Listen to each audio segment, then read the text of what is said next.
Brother, I don't know about you, but I'm tired of being the nice guy. Now, don't get me wrong. I'm not tired of being kind. I'm not tired of being patient. I'm not tired of being compassionate.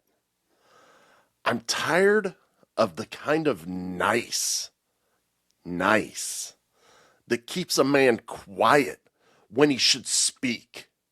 The kind of nice that makes him apologize for actually having a backbone. The kind of nice that confuses politeness with holiness. I'm tired of the kind of nice that turns you into a spiritual doormat. The kind of nice where you smile while your boundaries are getting stomped on. Where you nod while your values get mocked. Where you keep swallowing truth so nobody accuses you of being judgmental. Somewhere along the way, guys, in American Christianity, we dressed up being nice as if that was the goal. We made don't rock the boat sound like a virtue. We made keep everybody comfortable sound like love. And we made never confront actually sound like Christ. But you and I, we both know if you're a husband, if you're a father, if you're a leader, comfort is absolutely not the highest good.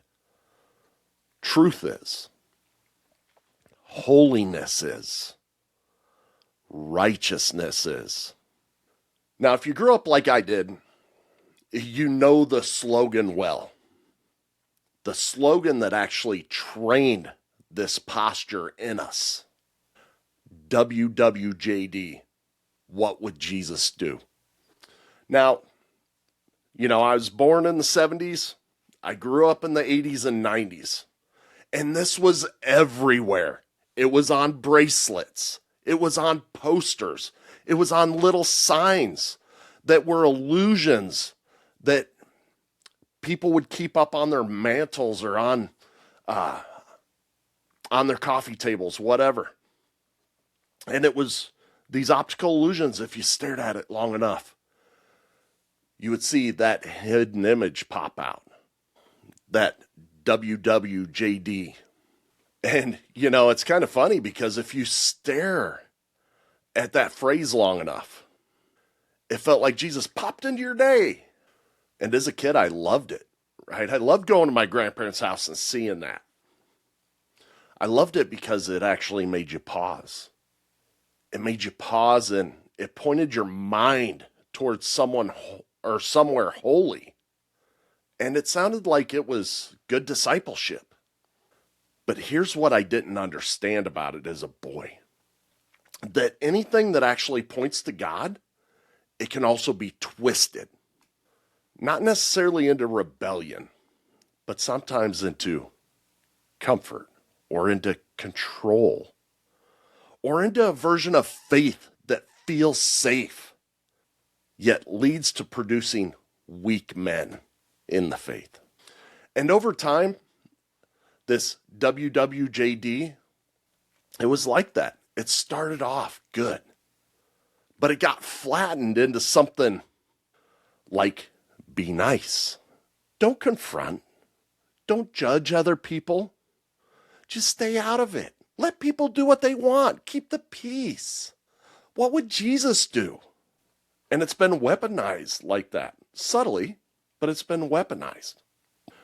WWJD, what would Jesus do, became the sentence that people have used over the last couple decades to make you stand down as a man. They don't say it with anger. Most of the time, they say it with a moral superiority over you. They say it like you're the problem for having conviction. And suddenly, you as a man, you feel guilt when you're just trying to be clear. But I'm going to make this straight as well.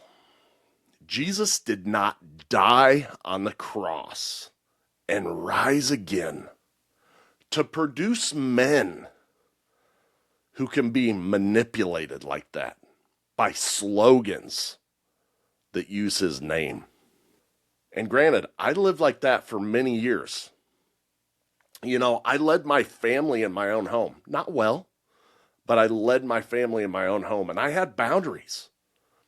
But I also carried this belief that what other people do in their own homes is their business, and that it would never touch us. And that felt mature. It felt tolerant. It felt Christian. But it wasn't the whole truth. Because the world doesn't stay out there. What happens out there comes in here. It comes into our schools. It comes into our media. It goes into the library and into the conversations your kids are forced to have before they're even mature enough to have those kind of conversations. And if you're a father, you know that feeling. You're not out there looking for a fight, but you can feel the pressure. You can feel that something is being pushed, an agenda. Not just allowed, but introduced.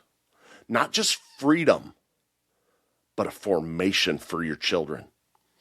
So I'm going to pose a question that's going to sting a little bit. What if nice has been what's keeping you from being righteous? And I want to make sure that we understand this. Righteousness is not rage. Righteousness is a right order under God. Righteousness is a man who is steady enough to love, yet strong enough to confront. By the end of this episode, you're going to walk away with a framework that you can run in real time so that you can discern for yourself when Christ is actually calling you to be gentle and when he's calling you to be firm like a man. There's a story that people love to quote to shut men down. It's also one of my favorite places in the Bible, and it's John 8. It's the woman who's caught in adultery. And they want to hang on to this part of the story of let him who is without sin cast the first stone. Yes, that passage is there. Yes, that passage is mercy. But it's also something else that people totally ignore. It's Jesus exposing hypocrisy. It's Jesus dismantling a mob. But it's also Jesus restoring a sinner. And then it's Jesus looking her in the eyes and say, go and sin no more. Guys, that's not Jesus being soft. That's an entirely holy, fulfilled love that he's showing us. So if you're tired of being the nice guy, stay with me. We're going to use this episode to meet the real Jesus, not the 90s Jesus. This is the Sacred Gentleman podcast. The Sacred Gentleman is a movement that calls men out of comfort and back into God's design to form leaders of presence, purpose, and generational legacy. I'm Steve Baumgartner, your host. Let's get into it. Hey, one sentence before we start, though. If your faith has felt like a muzzle instead of a mission, stay with me. We're going to pull that out into the light. Guys, before we get started, if you're finding any value out of this podcast on whatever platform you're listening or viewing it from, please hit that subscribe. Please hit that share. Please hit that like. So let's be fair before we get firm. WWJD, What Would Jesus Do? It didn't begin as a demonic plot. It wasn't meant to be evil. It wasn't designed to destroy men. It started as a question that was actually meant to wake up the conscience. The phrase actually rose to prominence through Christian culture. And it started in a novel in the late 1800s, actually. And this novel asked readers to consider their choices through the lens of Christ. Very noble. So it started off very wholesome. But then it surged again through the 80s and 90s. Once again, bracelets, youth groups, big values push, the whole thing. And the reason why it caught fire is really simple. Most people don't slow down. Most people react to things. Most people live on autopilot.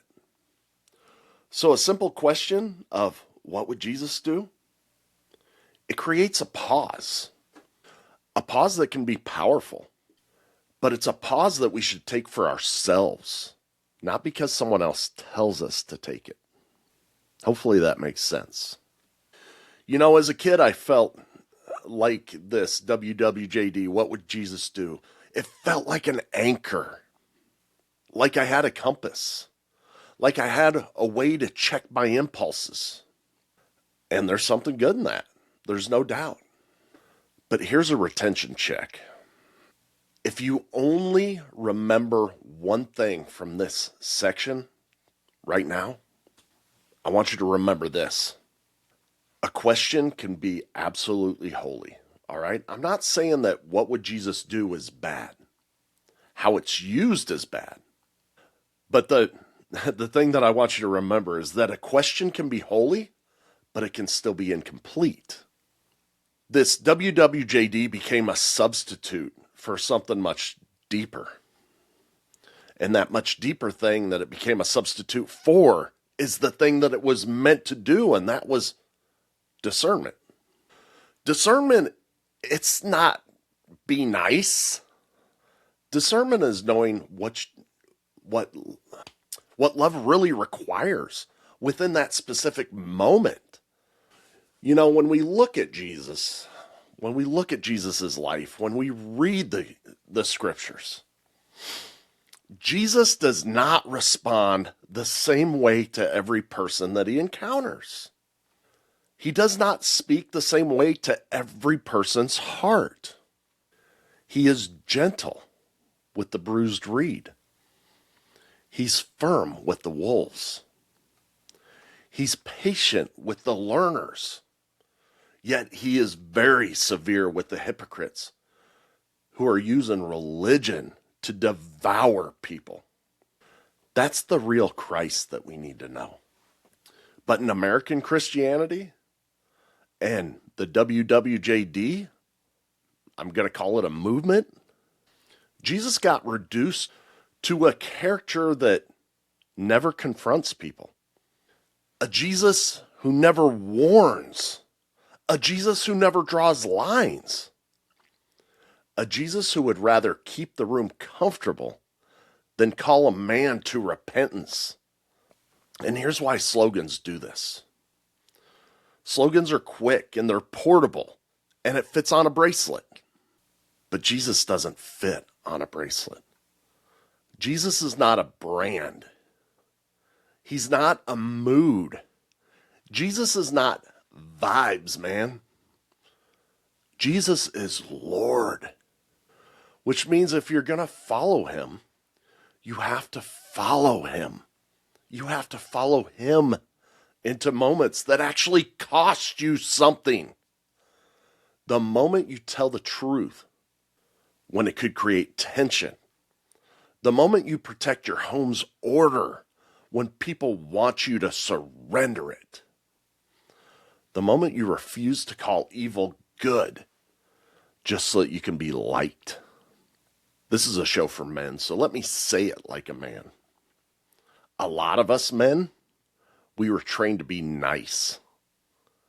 The reason why is because nice is predictable. Nice makes people comfortable. Nice avoids being misunderstood. But holiness is not always predictable. Holiness is disruptive. Holiness is inconvenient. Holiness sometimes costs social points. That's why the nice Jesus version became so popular. It allows people to keep their sin and not have to abandon their religion. It allows them to avoid repentance while still feeling spiritual.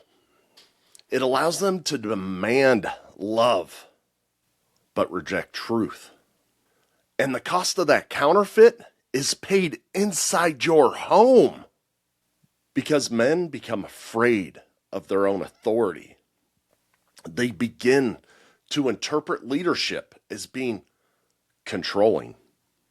They interpret standards as being judgmental. They interpret correction as being unloving.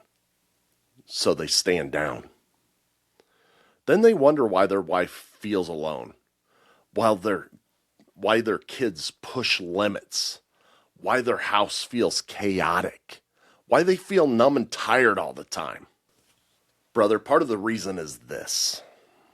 The world has trained men to be harmless when God actually calls men to be holy. Guys, we have to define words because, quite frankly, the enemy loves blurriness, blurry definitions. Most men confuse three different things: niceness, holiness, and righteousness. Let's just call it out for what it is here. Niceness is social smoothness. That's all it is. It's being pleasant. It's being agreeable. It's often rooted in the desire to be approved of. Niceness asks things like, will they like me? Can I avoid conflict? Can I keep the room comfortable? Holiness, though, is different. Holiness means that we're set apart. It's a sanctification, that we're consecrated, that we're devoted to God. It means your life is ultimately not for your comfort. Your life is for God. So holiness asks things like, what does God require of me right now? God, what do you require of me? What aligns with your word?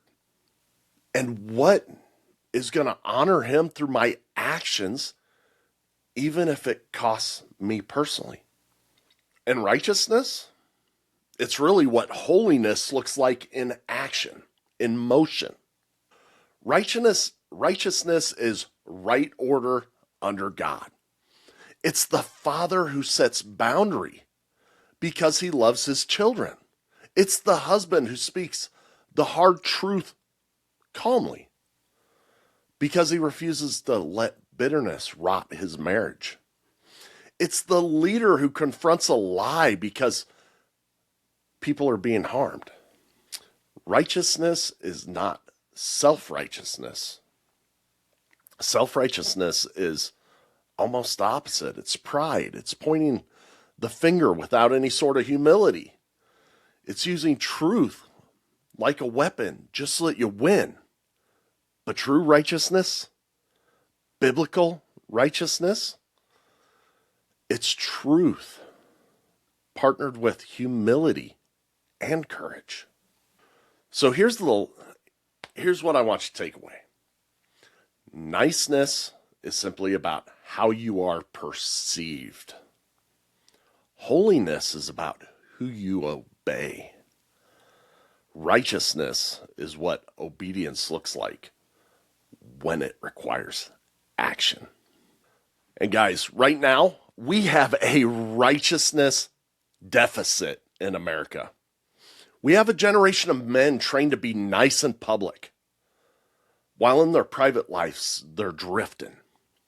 And when righteousness goes missing out of society, there's three things that happen.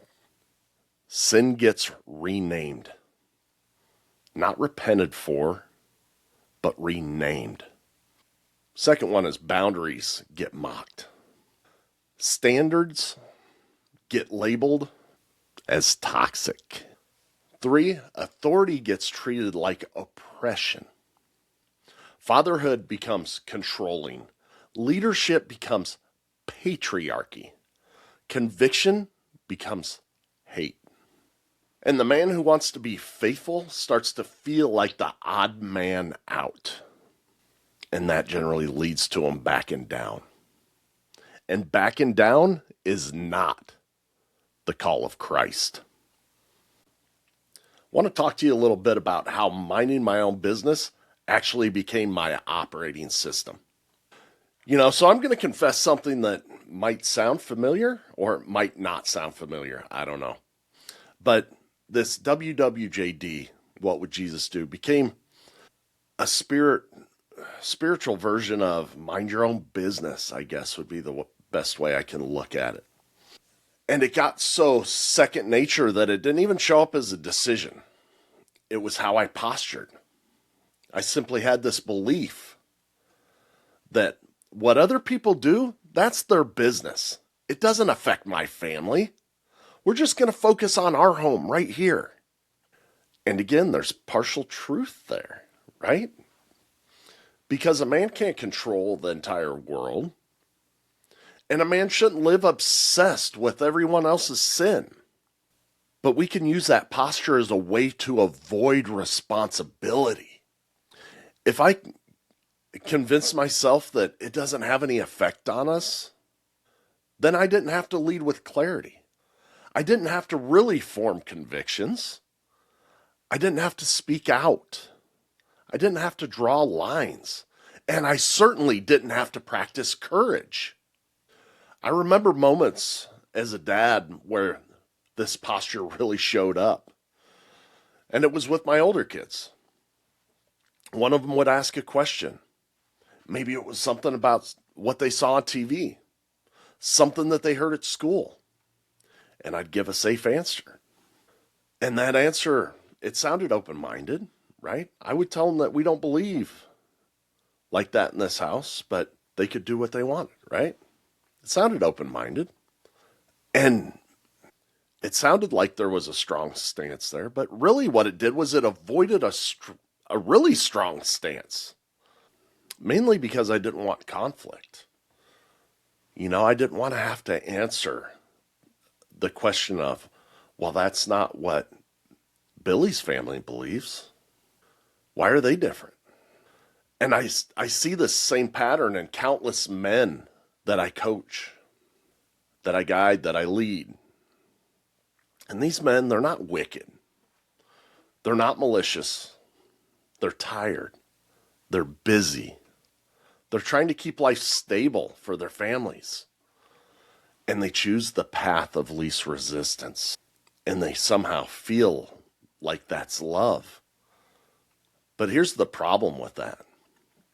The path of least resistance, it rarely leads to righteousness. I've talked about this 1,000 times.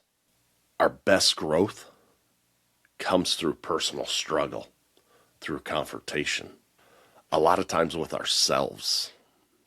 But it's always in the uncomfortable that we have the largest growth. And then one day you wake up and you realize, and this was my realization, the world, it isn't just asking for tolerance anymore. It wants you to agree. And if you don't agree, oh boy, if you don't agree, you get labeled. You get labeled things like bigot, Nazi, xenophobe, homophobe, every type of phobe there is. They shame you. They pressure you. They pressure your kids. And this is where fathers start to feel this holy anger inside. Something boiling. And I want to make sure that I describe this right. Because I don't want you to think that it's a hatred. But there's an anger, right? It's the same anger that Jesus felt in the temple when he flipped the money changer's table. He didn't have hatred or contempt for him, but he was angry. And you walk into these public spaces nowadays, right? You walk into these public spaces and you see content that is aimed at children that you as a father, you never consented to. You watch your kids have to process these adult themes long before they're mature enough to do so.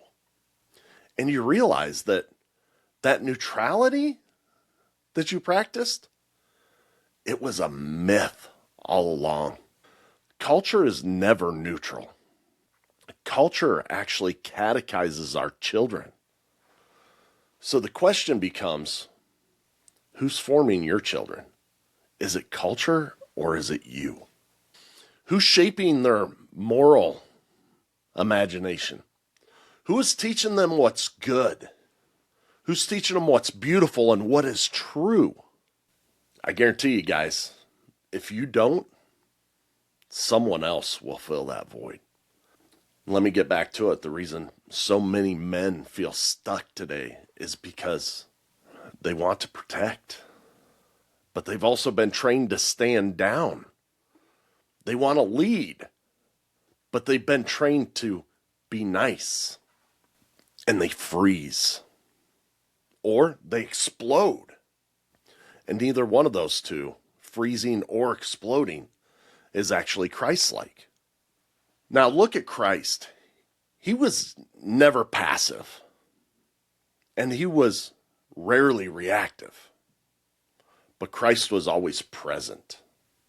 That's why we need a discernment framework that actually helps form men, me and you, to respond like Jesus and do it on purpose. Now, guys, I'm not here to totally throw out compassion, okay? Jesus is compassionate. He heals the sick. He welcomes children. He eats with sinners.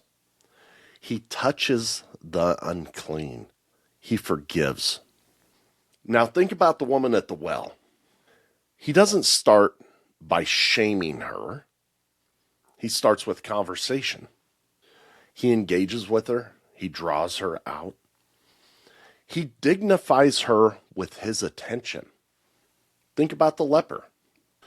Jesus doesn't just heal him from a distance.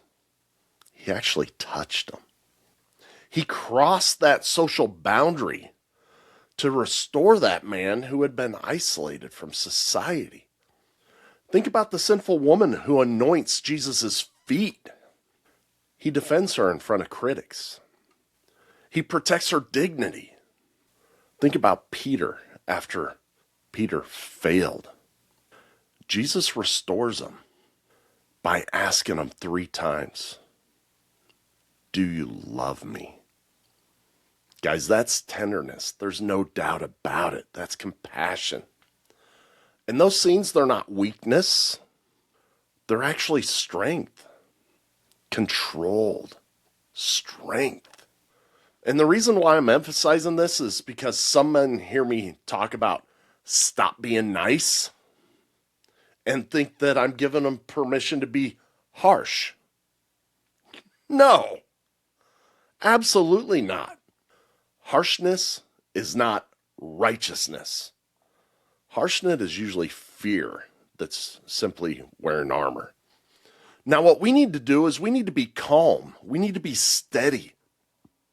We need to be warm, but we also need to be firm. So yes, absolutely, imitate Christ's tenderness day after day. But learn how to be gentle without being fragile. Learn how to be compassionate without being compliant. Let me explain that a little bit. I'm not talking about go protest or whatever, but you don't need to be compliant with society, because there's some churches who believe that rainbow flags out front and people not being called out for their sin is all right. You can't be compliant with that. That's not God's teaching. But here's what I want you to notice.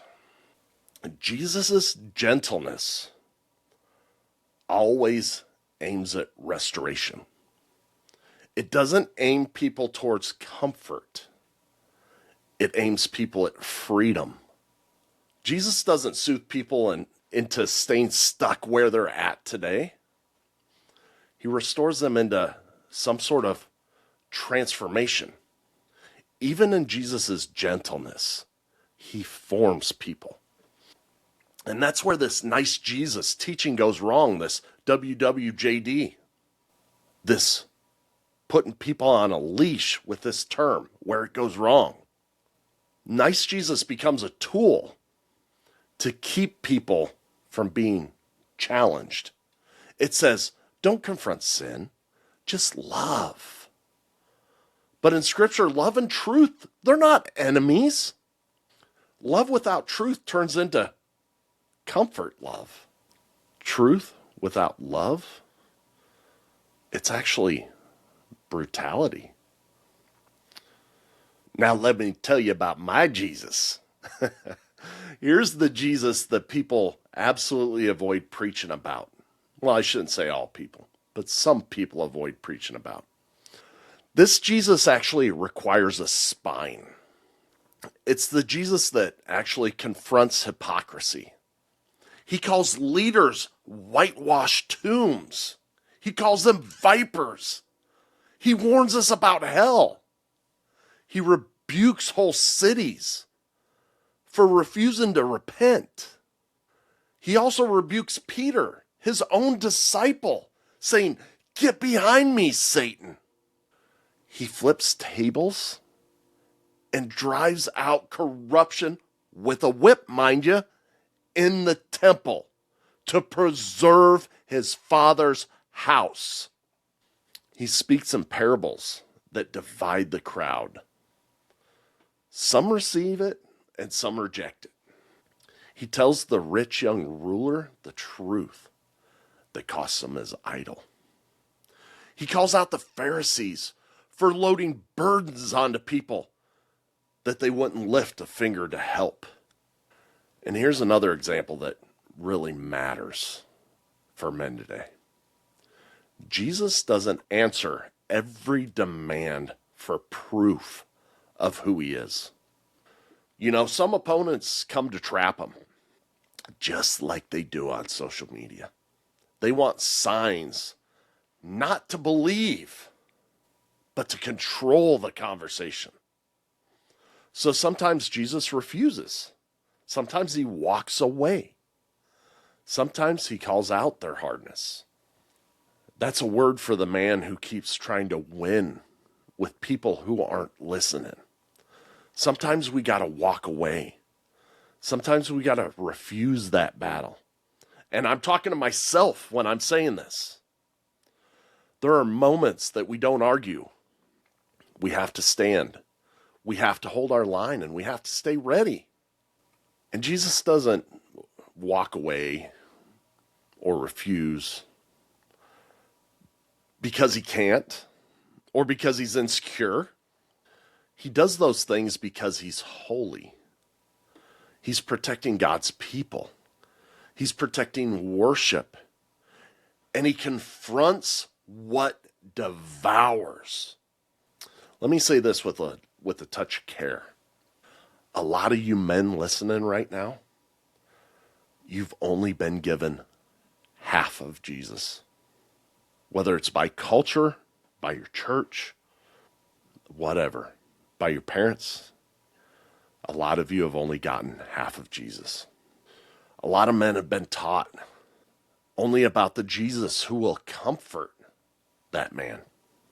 But they rarely get taught about the Jesus who will commission them. They get taught about the Jesus who soothes them, but not the one who summons them to battle. The Jesus who affirms them, but not the Jesus who's actually forming them. The real Jesus forms us men. Let me bring it back to the Bible, where he called fishermen and made them apostles, where he called cowards and made them bold, where he called sinners to later become saints. That's the leader that we need. That's the Jesus that we need to become the best husband, the best father, and the best leader that we can be. This matters because your home's a temple, guys, and you're in charge of it. Not in the sense that your house is perfect, but in the sense that God entrusted you. He entrusted you with something sacred, your marriage covenant, the gift of your children. That was one of the greatest gifts ever given in the Bible, was to have many children. He gave you time, a household culture. And guys, when all of those things that he gave you, when that sacred space is being attacked by sin, by bitterness, by deception, external pressures, you as men need to know when to be gentle and when you need to stand firm. Remember John 8? We started talking about it before. Let's take that passage, John 8, once again. Let's read it like men this time. People love to quote that one line, like I said before. Let him who is without sin cast the first stone. And they use it like a grenade. Anytime you speak moral truth, they toss it over at you. Who are you to judge? Don't cast stones. Jesus said love. But John 8 is not a sermon against discernment, guys. That part of it is a confrontation against the hypocrisy. Let's walk through this. So a woman is brought out into the public. Not because these people who drug her out there love holiness. Not because they want to actually help her become restored. They wanted leverage. They were setting a trap. They wanted to corner Jesus. But Jesus didn't take that bait. He didn't scream. He didn't posture. He actually lowered himself. And I refer to this as the first comma a lot of times. But anyways, he writes in the dirt. And that pause in the story, it's important. It's powerful. At this point in time, he's refusing the mob's tempo. He's refusing to be pulled into that garbage until he's ready to speak a sentence that absolutely dismantles that mob. That's when he said, let him who is without sin among you be the first to throw a stone at her. And that's where he called out the hypocrisy. And we're going to skip over that for a minute. And I want to talk about what happened at that moment. These people who had these rocks and these stones in their hands, they start to drop them.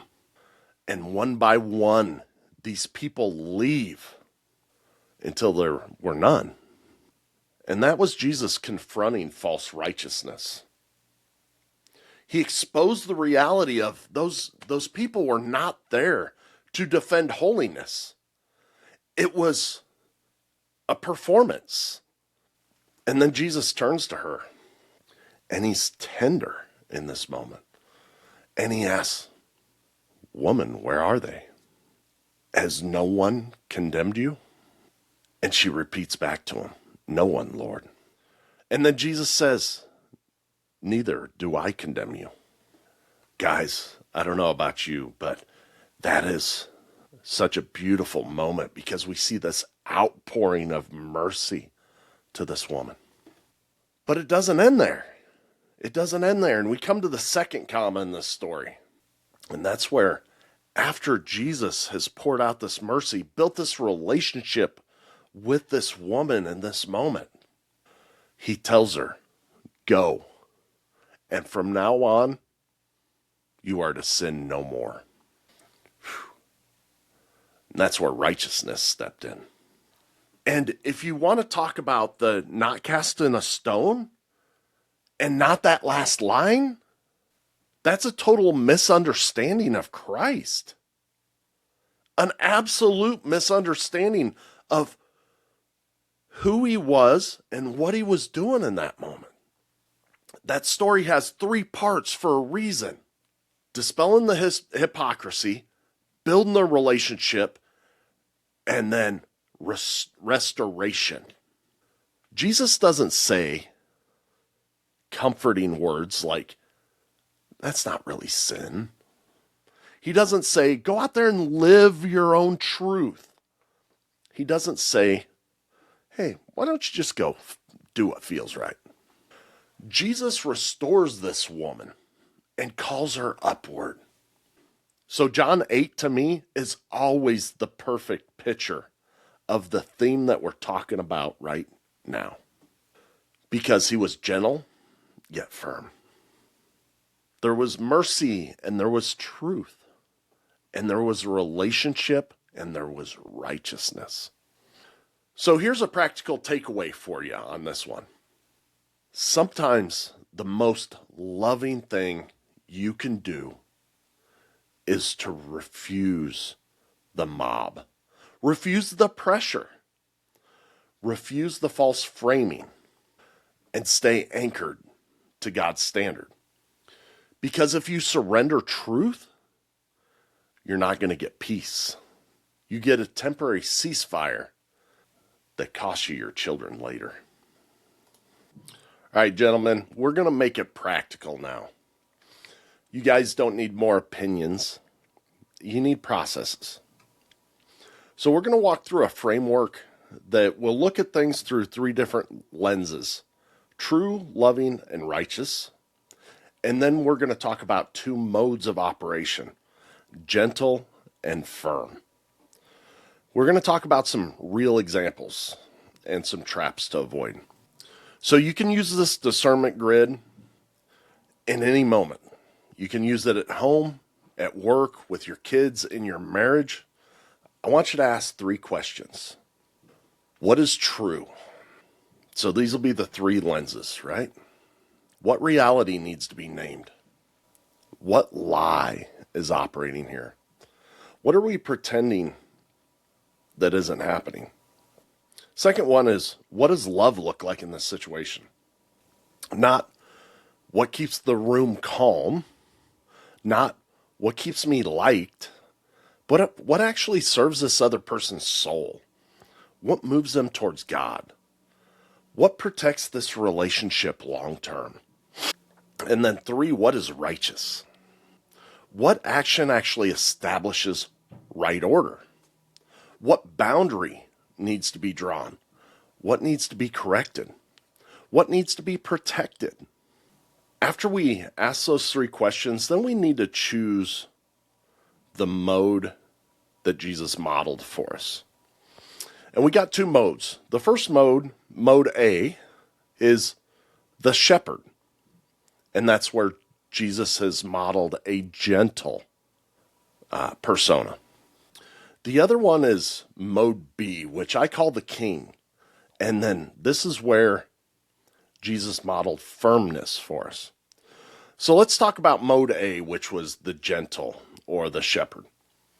So the times that we might use this mode is when the other person that we're talking to might be wounded inside.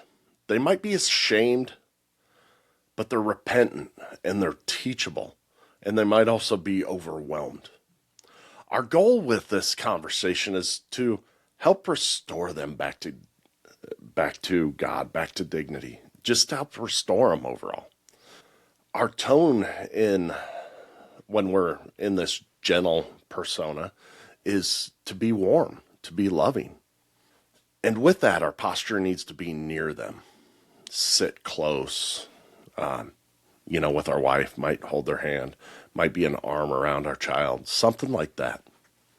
And our words come out very clear, but also very kind. Now, the king, mode B, the firm model, we need to use this when there's manipulation, when there's hypocrisy, when there's repeated disrespect, where there's chronic disorder, or there's a threat to our home, to our church, to our family. Our goal with it, when we use the king, when we posture like a king, our goal is to protect and reorder. So our tone needs to be calm, but it needs to be very direct. Our posture is anchored. Our words, though, they're usually very short. They're truthful, and they're non-negotiable. The reason why they're short is that it's easier for the receiver to understand. But I want you to remember something. Strength is rarely loud. You know, I've had times where my emotions have been out of control and then very much in control. And I will tell you that people see my strength more when I talk like this than when I'm loud and boisterous. Strength is usually steady. Now, I want to run you guys through this framework. And we're going to look at it in a couple different arenas. We're going to look at it through marriage. We're going to look at it through fatherhood. And we're going to look at it through work. Because really, those three areas are where men spend most of their time. So starting off with the marriage, the three questions that we need to talk about, that we need to discern, are true, loving, and righteous. So let's say that we came up with true as, you know what? Me and my wife have been distant. And we've been avoiding what the real issue is. When we answer the loving, it's, you know, I don't want to accuse my wife. I want to reconnect with my wife. And the righteous question gets answered something like, we're not going to keep living like roommates. We're going to schedule time and we're going to address this with honesty. So then as we're approaching this conversation, the gentle mode might sound something like, you know what, honey? I miss you. I miss us. I want us. I want closeness. Help me understand what's been so heavy for you so that we can work through it together. Whereas if you need to come in more firm because there's been one of those indicators that I talked about, disrespect or what have you, a firm mode might come in sounding like, hey, honey, I'm done pretending this is fine. I'm committed to this marriage, and I will work through my leadership to bring us to restore our marriage. But we have to have avoidance that stops here, right now, so that we can move forward. Let's run that through fatherhood real quick. So going through the three questions, we come up with answers of, my child is being shaped by voices that I didn't choose through media. When we look at that through the loving lens, you know, as a father, I want to be present. I don't want to be angry. And where it becomes righteous is, you know, I'm going to set boundaries around screens. I'm going to set boundaries around conversations and influences. And I'm going to teach my son or my daughter what God says is good. I'm tired of the world telling them. I'm going to be that person. So when we sit down to talk to our son or daughter, and we've discerned that it needs to be in the gentle mindset or gentle mode, we might say something like, tell me what you heard. What do you think that means? What kind of questions do you have for me? Whereas if one of the indicators drives us more into the firm mode, the firm posture, what we might say is something like, in this house, we don't mock God's design. We treat people with dignity. And we also tell the truth. Here's what we believe, and here's why. Now, going into work, that becomes a little bit trickier if you don't work in a Christian environment. But we can still run it through these three questions. They don't need to know the answers to them. First one, what's true? Simply the standard is slipping and people are getting harmed by it. When I look at that through the loving lenses, it's, I'm going to address this without humiliation of the people. But righteously, we're restoring the standard and we're going to hold accountability. So in a gentle posture or mode, it looks more like coaching. You know, I see you. I believe that you can do better. Let's walk through what needs to change here. However, if you need to go into the firm mode, it looks like more direct, authoritative leadership. This behavior ends today. If it continues, there's going to be consequences. Do you understand? Now, there's a couple traps that we need to avoid with this as well. And this can also be where good men fall off the path. So the first trap that I want to talk about is the passive love trap. And this is where we feel like if we avoid things, it's actually love. I'm just keeping the peace type of love. But what you're really doing is letting disorder grow in your home and your workplace. The second one is the harsh truth trap. This is when you call your anger righteousness. You think that your volume somehow equals authority. But if your wife and kids, they feel unsafe, you're not leading like Jesus. The third trap is self-righteousness. This is where you actually speak truth without humility. You forget your own need for mercy. You become the Pharisee that you claim to hate. So I want you to give yourself a little self-check before you speak. And that check is if I say this, am I trying to restore that other person? Or am I trying to win? Or if I say this, am I calm enough to carry the consequence? Or if I say this, does it align with God's word and God's heart? Guys, discernment, it's not easy. It's not easy. It's also not soft. But it's not aggressive either. Discernment is a spiritual maturity put into action. Let this land with action. Insights without action, that's simply entertainment, guys. I want you to do 3 reps for the next 7 days. So here's the reps. 1, write 3 righteous standards for your home. I don't want you to do 10. I don't want you to write a manifesto. I want you to write 3. So those might look something like, in this home, we speak with honor. Or in this home, we tell the truth.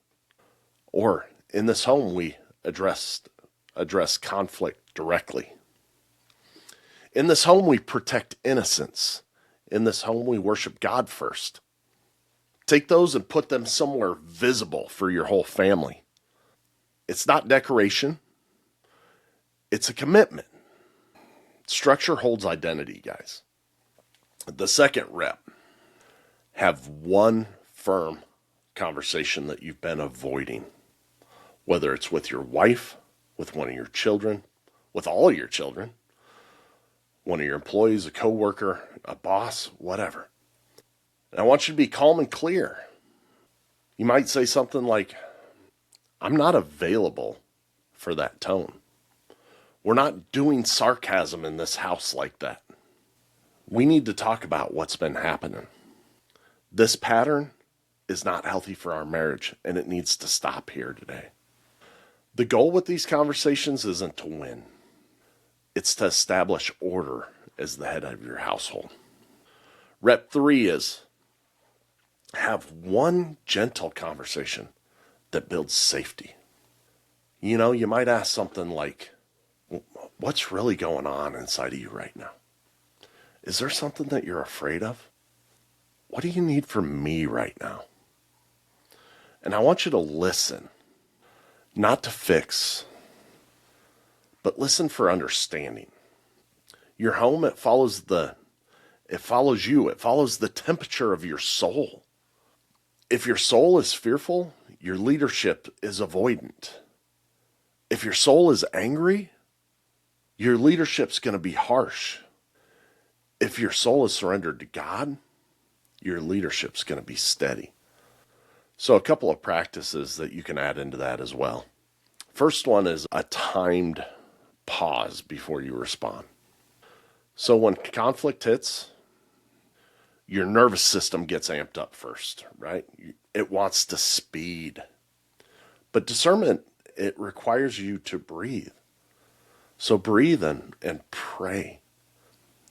Pray this simple thing like, Lord, help make me patient, loving, righteous. And then speak after that. But take that pause, breathe, pray, and then speak. The second practice that you could put into this is, audit your time. I've talked about it before, but do an audit of your 1,440 minutes in a day.